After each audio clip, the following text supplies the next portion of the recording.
Hello বন্ধুরা, cooking with Mourin চ্যানেলে আবার আপনাদের সবাইকে স্বাগত জানাই। আজকে আমি একটু ডেজার্ট বানাবো, সেই জন্য এখানে আমি একটু দুধ চাল দিয়ে ঠান্ডা করে নিয়েছি। আর চলুন আজকে আপনাদের সাথে কি করে ফিরনি বানাবো সেটাই শেয়ার করি আপনাদের সাথে। এখানে আমি বাসমতি রাইস ধুয়ে রেখেছিলাম, ধুয়ে শুকিয়ে নিয়েছি। এখানে 100 গ্রামের মতো বাসমতি রাইস আছে। এটাকে আমি একটু গুঁড়ো করে নেব।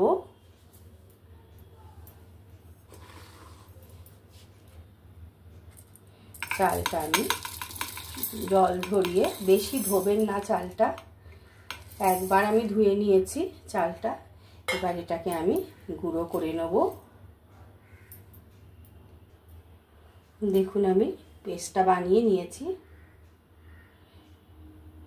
এইভাবে গুঁড়ো করে নেবেন। বেশি মিহি গুঁড়ো করিনি আমি, একটু দানা দানা আছে, একদম দানা দানা নেই।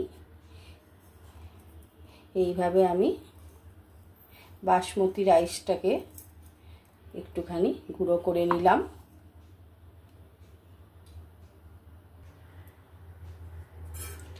এই চালের গুঁড়োটাকে আমি একটু ঠান্ডা দুধে একটু গুলে রেখে দেবো, কারণ আমি যখন দুধে দেব, গরম দুধে দিলে ডেলা পাকিয়ে যাবে। আপনারাও চেষ্টা করবেন ঠান্ডা দুধে একটু গুলে রাখতে, তাহলে দুধে যখন মেশাবেন তখন ভালোভাবে মিশে যাবে। এইভাবে ঠান্ডা দুধে ভালো করে মিশিয়ে নিলাম।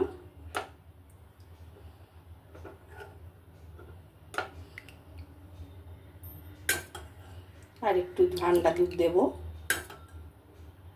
দিয়ে এটা খানিকক্ষণ আমি রেখে দেবো।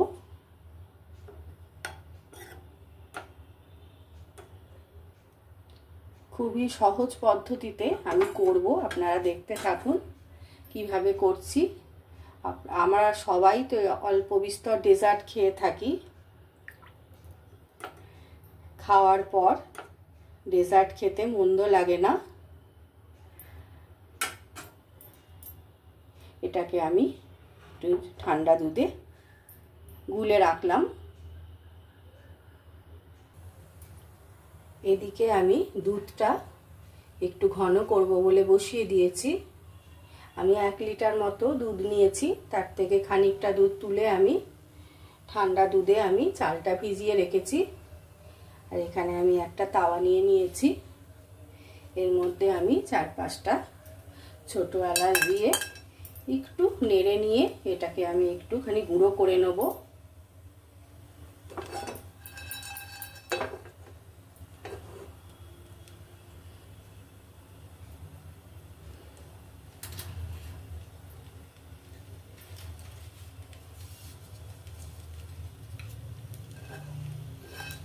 খুব অল্প পরিশ্রমে আপনারা বাড়িতে এই সুন্দর ডেজার্টটা বানিয়ে নিতে পারবেন। খুব তাড়াতাড়ি হয়েও যায়।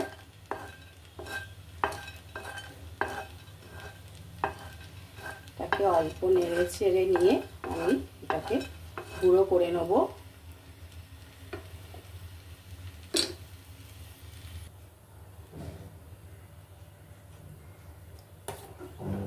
দুধটা আমি নেড়ে চেড়ে ঘন করে নেব।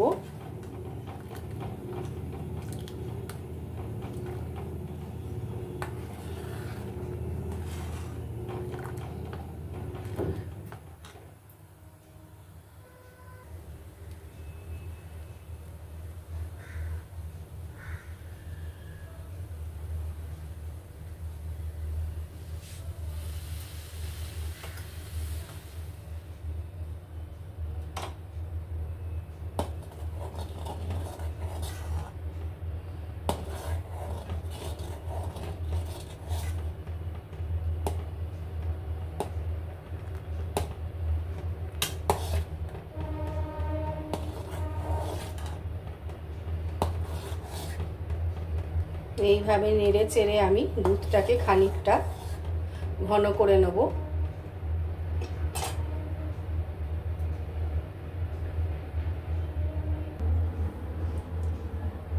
ছোট এলাচগুলো আমি একটু নেড়ে নিয়েছি।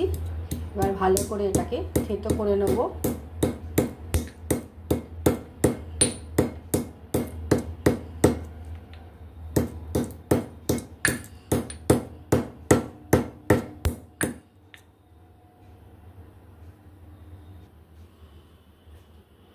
এটাকে আমি ভালো করে থেতো করে নিয়েছি। এটা এখন আমি রেখে দেব। একটা সুন্দর স্মেল আসছে, একটু চাপা দিয়ে রেখে দেব।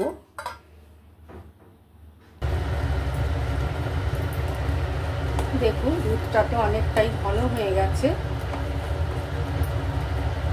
এর মধ্যে আমি এবার খানিকটা কেশর অ্যাড করে দেবো।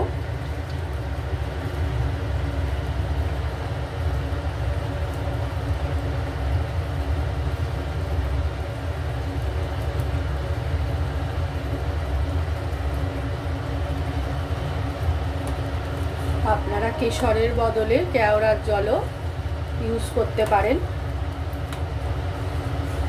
দিয়ে আরও খানিকক্ষণ আমি এটাকে ঘন করব দুধটাকে।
দেখুন আমার দুধটা অনেকটাই ঘন হয়ে এসেছে।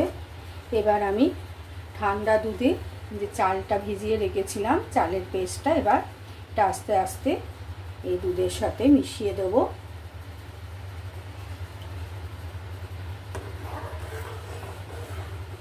মেশাবো আর একবার করে নেড়ে দেবো।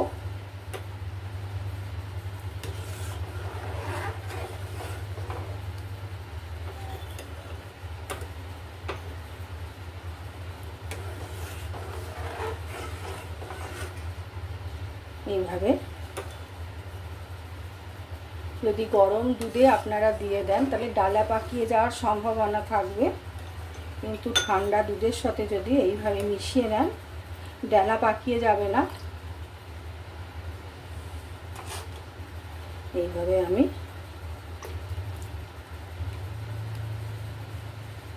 সমস্ত চালটা অ্যাড করে দিলাম।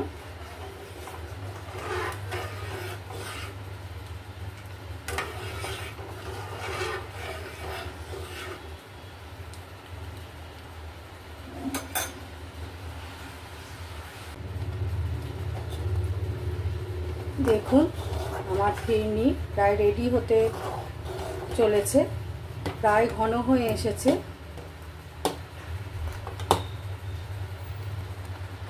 দেখুন একদম ঘন হয়ে গেছে।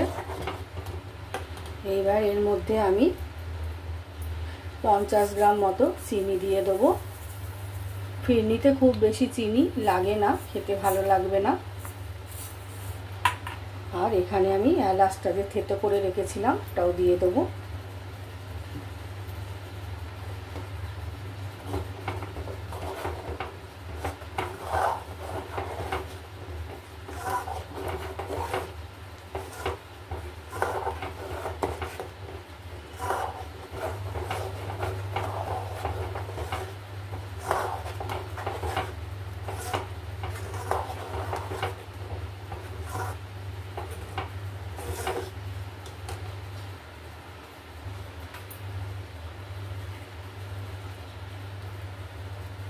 1 চিমটে নুন দিয়ে দেবো।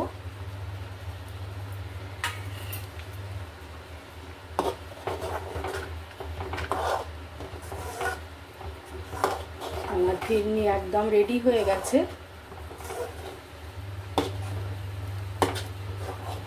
গ্যাসের ফ্লেমটা এবার আমি অফ করে দিলাম। আমার ফিরনি একদম রেডি হয়ে গেছে।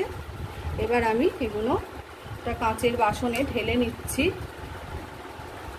আপনারা মাটির কুড়িতেও ঢালতে পারেন।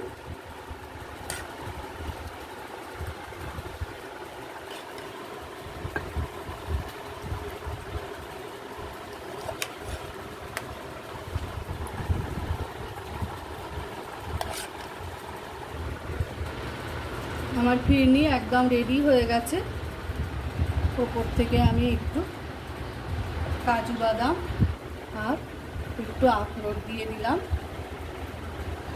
এটা অপশনাল, আপনারা দিতেও পারেন, ইচ্ছে হলে নাও দিতে পারেন। এটা আমি 2 ঘন্টা মতো ফ্রিজে রেখে দেবো। দেখুন আমি ফিরনিটা আধ ঘন্টা ফ্রিজে রেখে দিয়েছিলাম। পুরো ফিরনিটা সেট হয়ে গেছে, উল্টালেও পড়বে না। দেখুন একদম সেট হয়ে গেছে,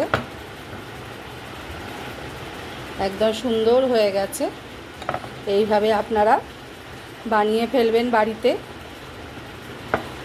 যদি আমার রেসিপিটা ভালো লাগে লাইক শেয়ার কমেন্ট করতে ভুলবেন না। আর অবশ্যই আমার চ্যানেলটাকে একটু সাবস্ক্রাইব করে দেবেন।